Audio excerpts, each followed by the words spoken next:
Hello again. I'm back under the car. I thought whilst it's still on the jacks, I haven't let it down yet from doing the diff. We've got the falling bars, and I've just undone the rod eye ends, but look at the play in that. It looks, oh, you can see the rubbers coming out the side of it as well. So I think that's probably good indication there how bad they are, and I think that will probably have something to do with the clunking as well. So I've just spoken to Gareth at West Wales Rally Spares, and he was saying that will make it clonk, and he said it's very common for these to go. So that's well gone. He said, but make sure you check to make sure that the holes aren't elongated where it's been ramming backwards and forwards. So I'm going to pull that end off and then we'll have a look. Right, unfortunately, the bar that holds the falling rod in won't come out because it's hitting the dry sump pipe. It's got solid dry sump pipes, external ones. But there is a bit of extra length on it, so what I might do is cut the end off. It looks like it's had a bolt, a bit of thread tapped into it and a bolt nut stuck on and welded because it's not coming off. So I might just cut it off and then re-tap some more threads down. We've got enough extra length to play with, so that way I can slide the bar out the other side. I'll give that a go. Well, that was a job getting that out. And that is definitely ovalled. So I'll have to weld a washer on there, or I'll get some 3mm steel and do a nice tight hole for the rod to come through. So the rod, I'll have to slide it through and try and tap it in position because it's not coming out the other side. It hits up here, so I'm going to far enough out. So I presume that's not the only one that's going to be like that. Well, I'll find out later, but at least I can. Gareth's asked me to take a picture of the bushing so you can see what type it is, so I can order the new bits and then sort out putting them on and taking the other ones off. Yeah, that's pretty much had its life. So hopefully you get the new inserts with the bushings. Well, let's get those ordered. Right, I'm under the car and I've just cleaned up the area around the hole where the falling rod goes. I've replaced the bushing on the end of the falling. Perhaps I shouldn't have left it underneath when I was cleaning up this. Yeah, that's ovalled and quite thin there. So what I'm going to do is make a piece of steel that will fit around this area with yeah, it'll fit in there with a nice tight hole for the falling bolts go through.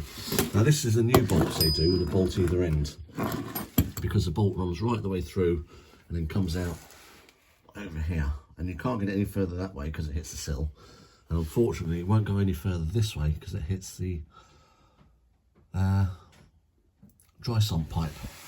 So I'm thinking if I can undo that, I don't know if I'll be able to get enough leverage to bend this down out the way slightly just so I can slide the bolt in. That will make life a lot easier. I'll try it. I'll have to go inside and unbolt that bolt there.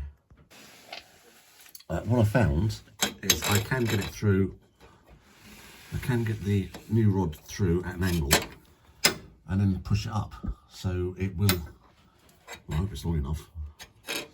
I've still got the old part of the old one in there. I'll have to, I think it's going to be longer. I'll knock it through and see how far out this way I can get it. Right, yeah, so it's not going to be a problem to make a little triangle with a hole and weld that on. But what I'm getting now is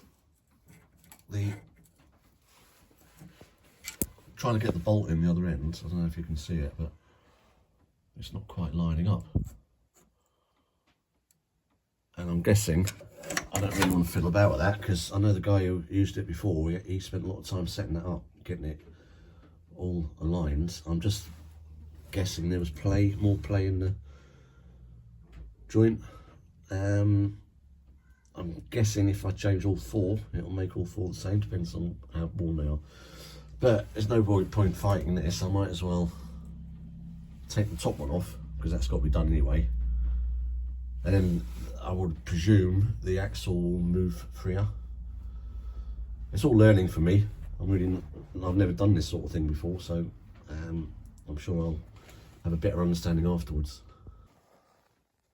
Right, this is the top link bar on the passenger side, and I've taken the rod eye end off. I've unbolted it inside.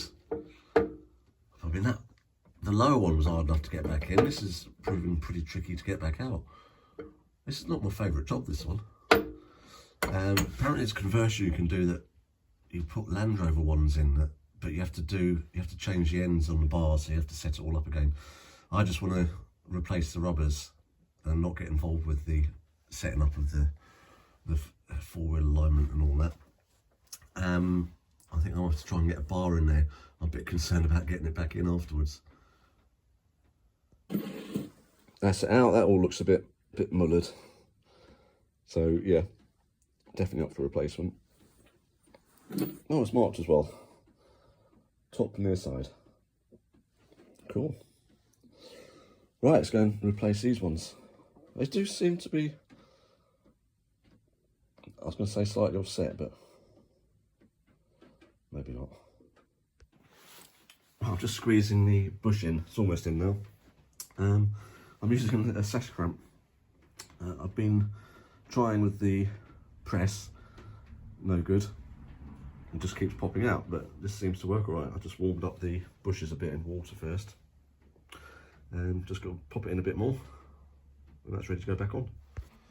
Right, for the driver's side, what I've done is I've taken the seat out because they're quite easy to get in and out now, and I have put the 3mm steel plates on this side with a single hole in the bottom. I still have to do this side because I wasn't sure where it was going, so I needed to get this seat out anyway.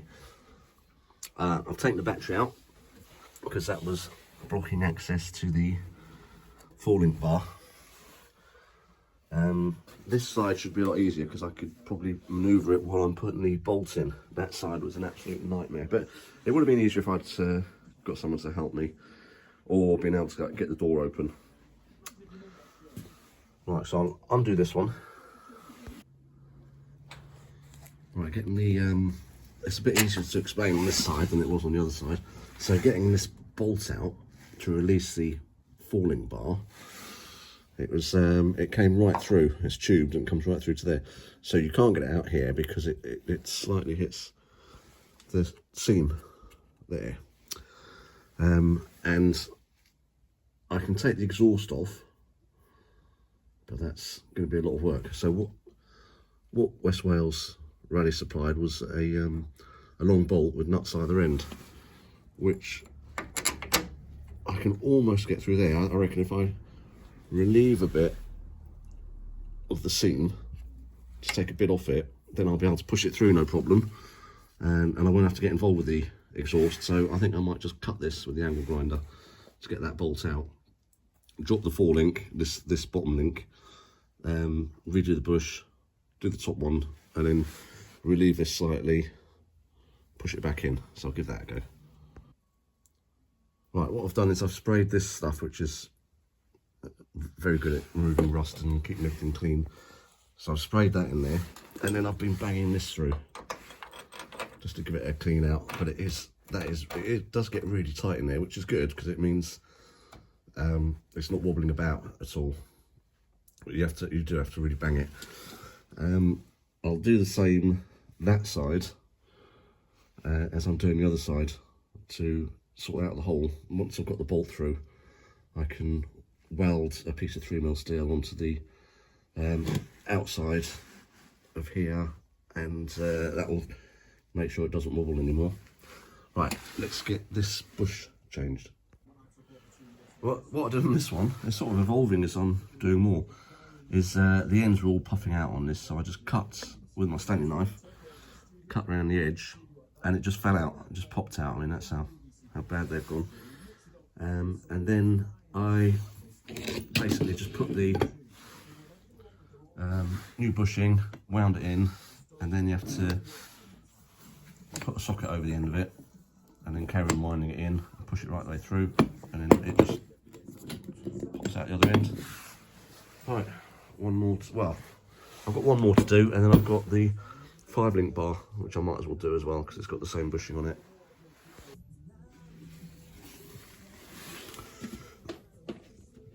Now that's the bolting on this side. This doesn't seem to be as worn as the other side, but what I might do is give it a good clean up in there and weld that washer on to the back plate. That'll strengthen it and stop it from moving around. And this, where is it? This is the only bolt I've managed to get in. But the whole car is on axle stands under the springs, which is pushing the axle up to where it would be if it was sitting on the ground. I think what I might have to do is put some axle stands at the front of the spring perch or somewhere, and get the weight off the axle, and that way I might be able to manoeuvre it around a little bit more, just to get the bolts in. They're almost in, but not quite. This is the only one that would go in without a fight. Well, that went in so much bit easier with the weight off the axle. So I've got one more left to do, that top one, and then I'm going to support it by the axle again and tighten everything up. One thing I'm not sure about, this is all learning for me, I've never dealt with anything like this before. I seem to remember someone saying slipper springs, and this, what are they called? Leaf spring. I remember when we did the last rally, the guy who was servicing for us, he was checking for anything loose underneath, and he said all these bolts, these 4 bolts were loose. And I'm thinking, is that meant to be loose? Is that, does that slide? I'm not sure. If anyone knows, if they could give me a bit of advice, it's just that, like I say, it's all new to me. I'm going to finish off I'll leave them tight for now. I'll finish off the link bars, and then I can weld up the washers on the sides of the bottom 2. Top one seemed to be all right. Just seemed to be the bottom 2 that have ovals where the bolt goes through. I'm about to weld these washers on just where it's oval behind, so it'll stop it from moving about. The nylock's just touching. It's nice to get a couple of threads through the nylock, and the other side it's not at all, but I'll be able to see. Where is it? I'll get the light over. There. I can chop quite a bit off this. That's my finger on there. Off that, so I can get the bolts to go further in, so that both nylocks will be well on then. I think I'll do that first before I weld it. Right, that's really tight now, and I've got a couple of threads coming through the end, and on the other side I've got the same thing. So it's tight as I want it. I've put a couple of bits of weld just on the washer. And fingers crossed, hopefully that's job's a good one. Well, that's it, welded, and I think it's the same shade of white as it was, but I just need to get some paint on there because I've bare metaled it. Same the other side. Right, I can let the car down now. That's the underside finished. I did the 5-link bar as well. That's been the bushing that. So that's all the bushers done, all tightened up, all ready to go. That's it, all done, all tightened up at the back, 4 links done, 3mm plates under the seat rails. Seats all bolted in, harnesses are in, all in date now. The passenger seat needs one bolt at the bottom, but I want to take that out again anyway so we can get access to the wiring under the dash. So all the 4 links are done, that's all the rear end done. I want to drop the car down onto the ground, and then, oh no, I've got to do the engine mounts. That'll probably be my next job.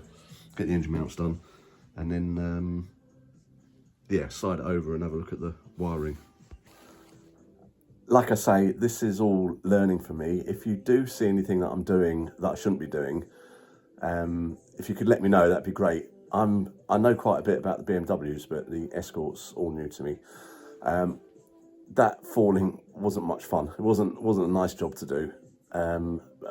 It probably would have been a bit better if I'd had a car lift and got up a bit higher, sliding in and out, doing it on my own, trying to line it up, jump inside the car and put the bolt through, and it's not doing it, so you have to get back under the car again. Yeah, so but it's done now, which is, it needed doing, had to get done.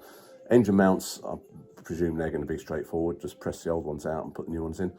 And yeah, like I say, any advice or information is gratefully accepted. I've had a few people comment, and it's really interesting, and I like to absorb knowledge, so the more I can get to know, the better. Thanks for watching, and see you next time.